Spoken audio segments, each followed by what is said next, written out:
कमेंट्समध्ये विचारला जाणारा आणखी एक महत्त्वाचा प्रश्न म्हणजे व्यायाम थांबवल्यानंतर वजन का वाढतं?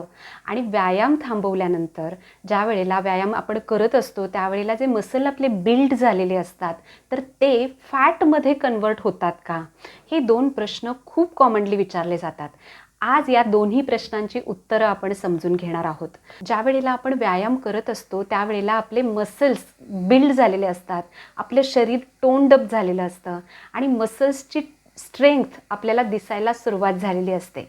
पण काही कारणांमुळं जर तुम्ही व्यायाम थांबवलेला असेल तर अशा वेळेला काही दिवसांनंतर शरीर पुन्हा थुलथुलीत दिसायला लागतं आणि अशा वेळेला मनामध्ये प्रश्न येतो की आपले तयार झालेले जे मसल्स आहेत ते फॅटमध्ये कन्वर्ट झालेले आहेत का? तर मसल टिश्यू आणि फॅट टिश्यू हे 2 वेगवेगळे टिश्यू आहेत. मसल टिश्यू कधीही फॅट टिश्यूमध्ये कन्वर्ट होत नाही आणि व्हाईस वर्सा. व्यायाम करत असताना आपलं शरीर टोन्ड अप दिसत असतं, मसल्सची स्ट्रेंथ चांगल्या प्रकारे दिसून येत असते. व्यायाम थांबवल्यानंतर शरीर जरी थुलथुलीत दिसायला लागलं तरीसुद्धा मसल टिश्यू हा फॅट टिश्यूमध्ये कन्वर्ट होत नाही. आणि आता पाहूयात दुसऱ्या प्रश्नाचं उत्तर.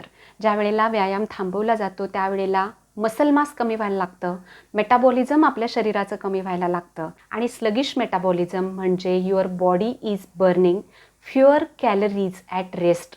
दिस again leads to weight gain. म्हणजे ज्यावेळेला मेटाबॉलिझम कमी होतो त्यावेळेला आपलं शरीर कमी कॅलरीज बर्न करायला लागतं, ज्याचा परिणाम आपल्याला आपल्या वेट गेनमध्ये दिसून येतो.